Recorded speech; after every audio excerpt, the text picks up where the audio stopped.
I think Gervonta Davis is probably the greatest fighter around now, but he's got a tough fight coming up. You know, he's the top dog, no doubt about it. He showed that. Well, the biggest puncher, I feel, at the 135 will probably be Gervonta Tank Davis. Favorite fighter to watch today, not from the Canelo stable? I think Tank, one of my favorites. What is it about him that you like so much? I think you guys fight similar style. Oh, he's strong, he's smart, he's very confident, a lot of things, he have a lot of talent. Gervonta Davis has established himself as one of boxing's most dangerous competitors. His exceptional punching power, lightning-fast movement, and technical ability have combined to make him an especially intimidating challenge for anyone who steps inside the ring with him. Giant Gervonta fan. I think that guy is so unusual. Yeah. His style's so unusual, and his patience. The Leo Santa Cruz fight was really something for me because Leo Santa Cruz is a technician, Mexican style, and the fight was very close before Tank stopped him. But he has that power that can end it. He finds these openings, and he sees them, but he doesn't go after them right away. He waits for the right time. He's so patient. Like when you watch the early rounds of his fights, he probably has the lowest punch count in the early round. But he also knows he's got that nuclear option that if he can crack you, most likely he's going to take you out. He's got massive confidence. Gervonta Davis entered the world on November 7th, 1994, in Baltimore, Maryland. Growing up in the crime-plagued Sandtown, Winchester neighborhood, he discovered boxing early in life and found it gave him direction. Davis began developing his skills at the Upton Boxing Center, where his talent quickly became apparent. During his amateur career, he collected several major honors, highlighted by a National Golden Gloves title in 2012, along with multiple National Silver Gloves championships. I hate to be a 10-year-old around you during that time, boy. I bet he was whooping some kids up in school during that time. I mean, being a champion at 10, that means no one in the school was messing with you. Yeah, I was young. You had to be 10 to go away, so I won it when I was 10, so. Okay, how did it feel to win a championship? So is that Golden Gloves or is that considered something else? No, it was the Silver Gloves. Okay. Yeah, so I was fresh out the, just coming to that was my first tournament. Mm-hmm. You know, I was young. I was super young. And you went all the way? Yeah, I had to go to three states. You know, so I had to go to, I had to fight in Baltimore, D.C., Georgia, then I had to go to Canada. Davis began his professional career in 2013 and quickly showed that he was a force to be reckoned with. In his first bout, he stopped Desi Williams in the opening round, setting the tone for what would follow. He went on to end each of his next 7 contests inside the distance, giving him 8 straight stoppage victories to start his career. That early finishing ability soon became one of the defining features of his style. Hey, somebody hit it out. Where you at? Get everybody in the picture, baby. Get everybody in the picture. You said, of course. Of course. Come on, put some tank fall real quick, bro. Tell them to come on. Put some tank fall real quick. Jump in here. Hey, tell them to go. Hey. Pick him up. How far do you think your power translates? In terms of your ability to thump, how far can it go? Strong cruiserweight. Wow. For real? Jesus. Because it's not only power, it's accuracy. So you get a reputation for being a power puncher, which is fair. You do have power. But what do people in your mind miss only paying attention to the power? The accuracy and what else? Yeah, the accuracy. That's the placement. Like even with Rolly, it wasn't just no power shot. It's how I throw it and what spot I hit him in.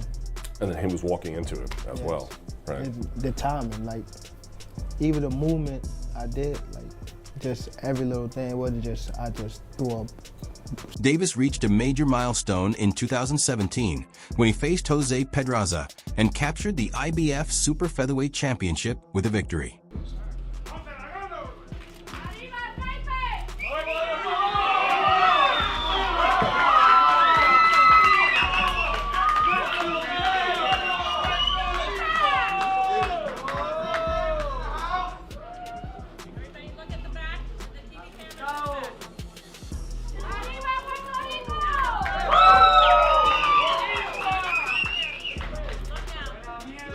Who you think is the harder fight between Shakur and Devin for Tank?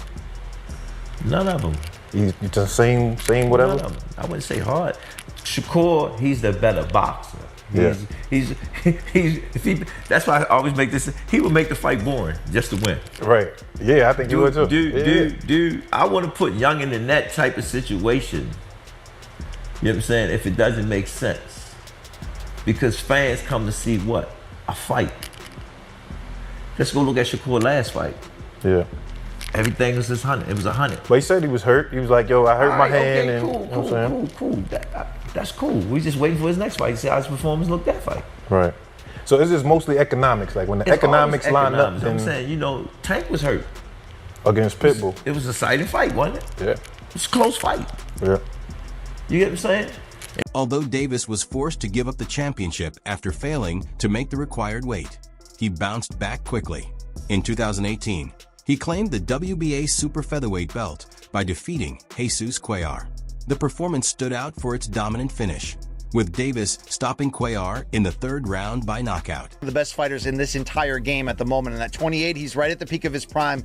There's obviously a lot of hope that he can keep this together and keep doing this, but that arena was among the best atmospheres I've been to in big-time boxing in a while on Saturday, and Tank absolutely delivered, Luke. It's the precision, it's the patience, it's the brick by brick, taking in facts, breaking it down, but his power is just different, and we saw this at the end of the day. And it's not, you know, it's not walk you down type of just reckless power. It is sniper, one shot at a time, perfect placement, and he literally got Garcia to the point where he couldn't see. How is Tank entering maybe the most dangerous test of his career in a few months against Rogan? He's looking just fine. I remember many years ago, we spoke, and you spoke to our production group.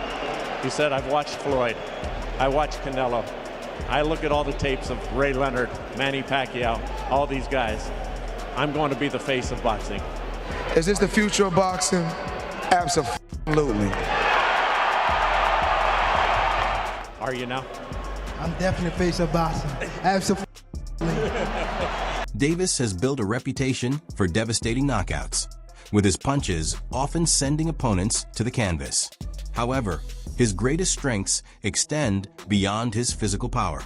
He also brings relentless determination and complete confidence in what he can accomplish inside the ring. Big 3 now in boxing. It's divisions, right? There's no big 3 in boxing. In Devin's group, there's only 2 left, which is Shakur Stevenson and Tank, because they're undefeated.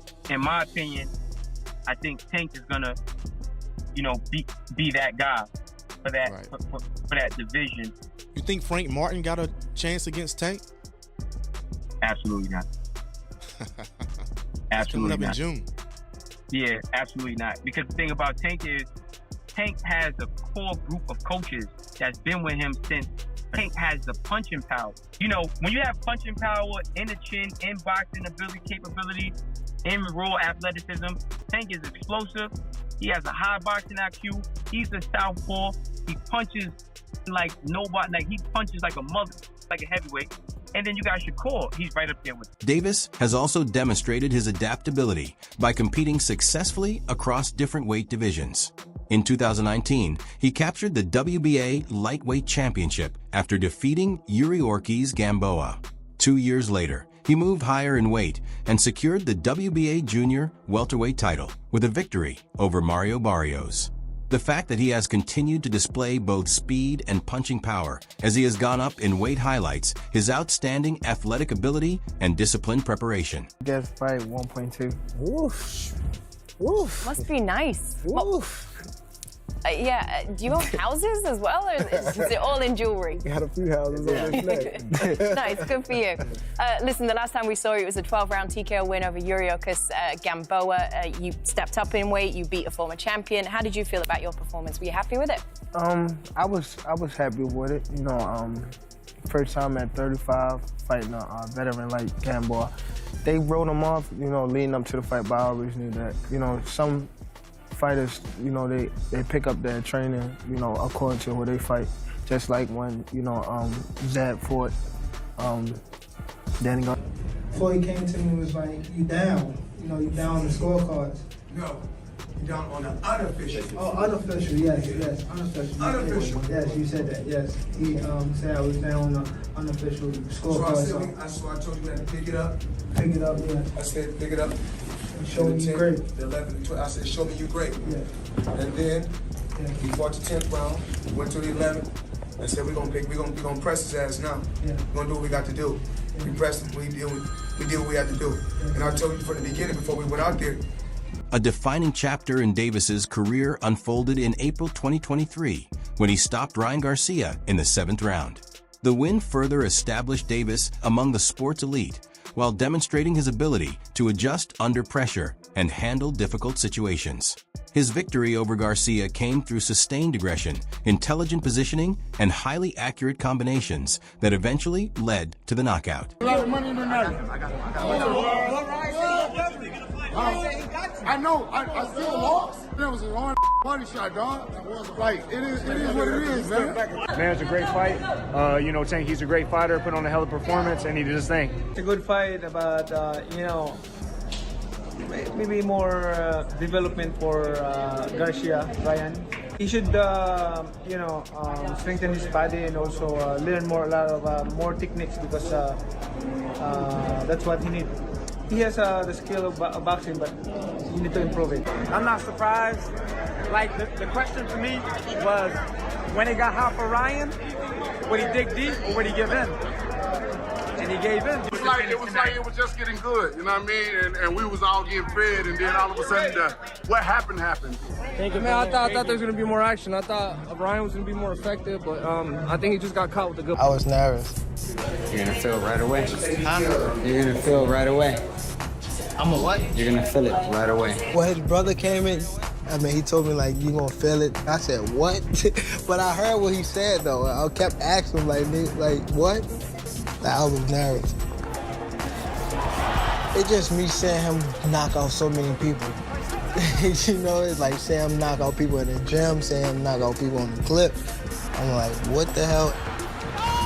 But he's not patient. He wasn't patient. If he was more patient, maybe he would have landed some of them shots. He just started rushing. Following Davis's 7th round stoppage of Ryan Garcia in April 2023, Joe Rogan expressed strong admiration for the performance. He characterized Davis as an intimidating presence and drew a comparison between his style and that of a smaller Mike Tyson. Rogan pointed out that Davis can create danger without constantly letting his hands go. According to Rogan, Davis often starts cautiously and throws very few punches, yet his opponents remain under constant pressure because the possibility of a sudden attack is always there. Davis caught him with that left hook to the body. People are saying that he quit. No. He never been hit in the liver. Oscar De La Hoya quit the same way with Bernard Hopkins. With the same thing. Same body shot. Same left body shot. And he tried to come, and he tried to take a step out that corner and not the front of his foot even moved.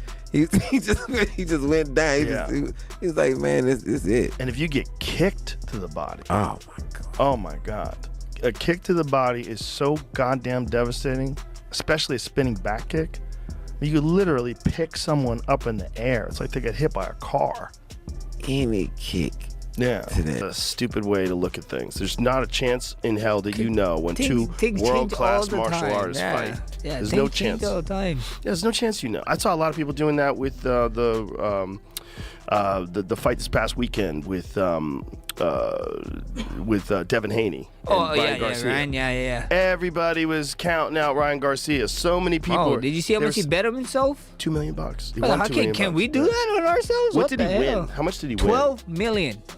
So he bet $2 million to win 12 million. 12 million. Oh and my he paid God. what? Former 2-division world champion and boxing analyst Tim Bradley has spoken favorably about Gervonta Davis on numerous occasions. He has repeatedly pointed to Davis's exceptional combination of speed, strength, and adaptability.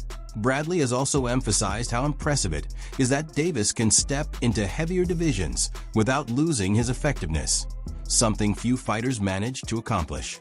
In addition, Bradley has praised Davis's left-handed stance and unorthodox approach, which can make him especially challenging for opponents to study and prepare for. You make one mistake against Tank, dog, and it's a wrap. Haney is a great fighter. He is a great fighter. To me, he is. He's a ton of skill, ability. He's has size over these guys, so on and so forth. I just think that A guy like Shakur is just defensively better. You know what I mean? He knows how to control every avenue in that ring, not just from the outside to mid-range. Every avenue. He can walk you down. He can be in your face. You know, he can maul you. I think he will have the advantage on Haney on the inside. Then you have a guy like Tank. I think those two, with the power, the IQ that Tank has, and the IQ that Shakur has, yeah, I think that they will give Haney a run for his money and probably will beat him. Holds on to his power, but the way he just systematically, slowly started to break down Martin, go down to the body, catch him with shots here and there. He came from behind. He started winning rounds little by little, and then he set up that kill shot, man, with that uppercut, and then that straight left hand. It's just beautiful, man. It's beautiful. Tank, to me now, I would consider him top 5. Renowned trainer and boxing analyst Teddy Atlas has also highlighted Davis's remarkable poise during fights. Atlas has observed that Davis remains composed when dealing with dangerous opponents and situations where the pressure is intense. Rather than becoming overwhelmed, Davis maintains his concentration, which helps him stick to his strategy and carry out his approach effectively. Try to get to us, but we're going to frustrate him. He doesn't get frustrated. He takes his time. He's deliberate. You know, a lot of times at the beginning, people thought he was just a seek and destroy missile. They thought he was just a guy that got to you. And they thought that he would get over anxious. He don't get over anxious. He takes his time. He slowly closes those gaps. You know, inch by inch, step by step. And Atlas has further pointed out that Davis fights with patience and purpose, qualities that have played an important role in his success. His ability to remain composed, take his time, and avoid being affected by pressure has consistently helped him deliver strong performances in the ring. Can Tank Davis beat Ryan Garcia in their big fight? Catch him, hit him on the chin. He's a good puncher. That's one way he can do it. But how does he do that? Well, one way is to catch him going out. Garcia will go out, and he will go out straight.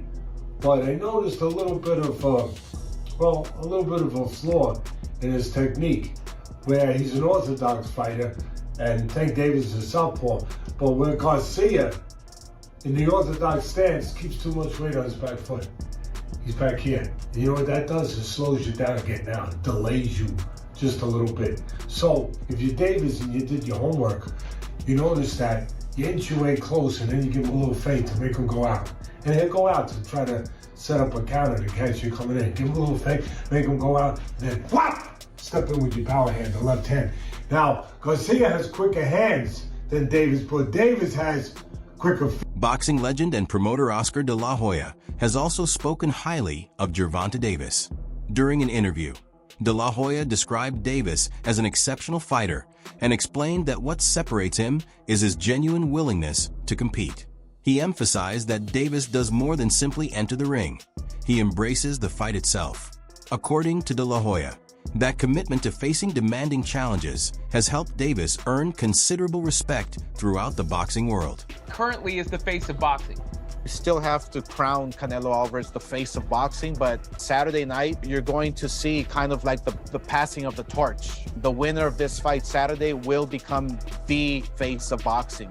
There's no doubt about it. If Gervonta wins in a spectacular fashion, he's the face of boxing.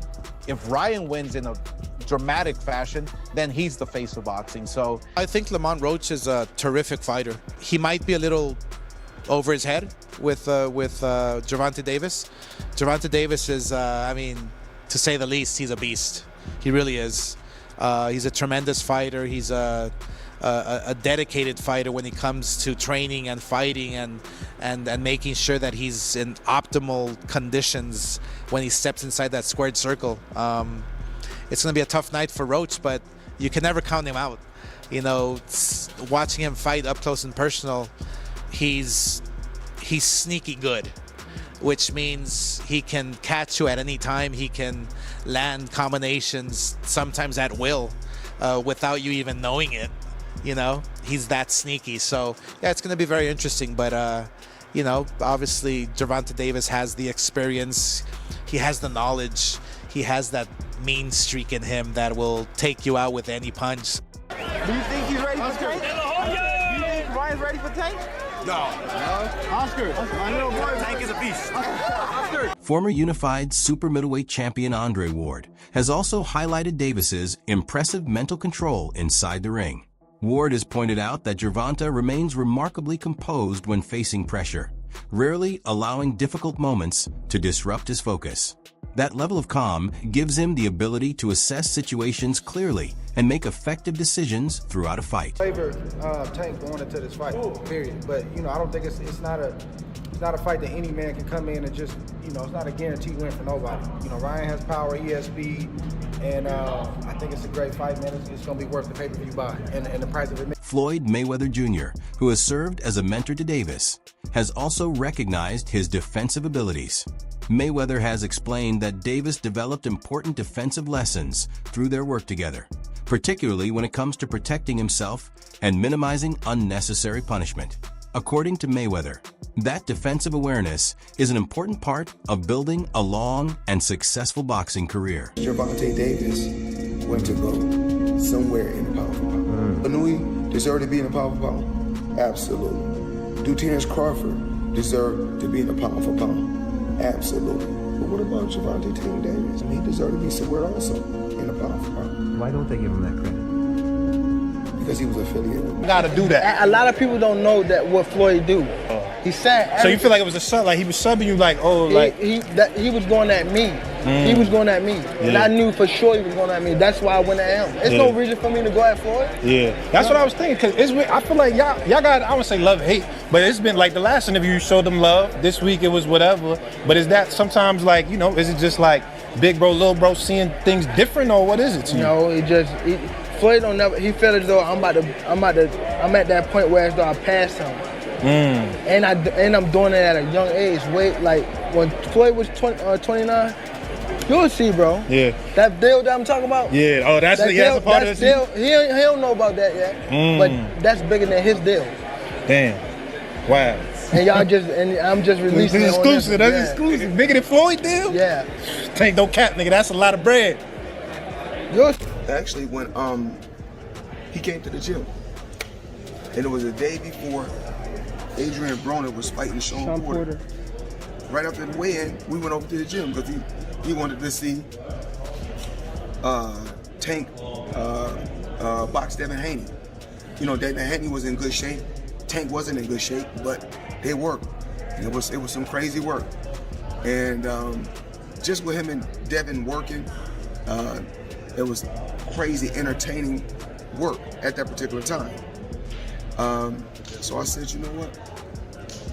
I like this. Gervonta Davis has also discussed stepping away from boxing in 2025.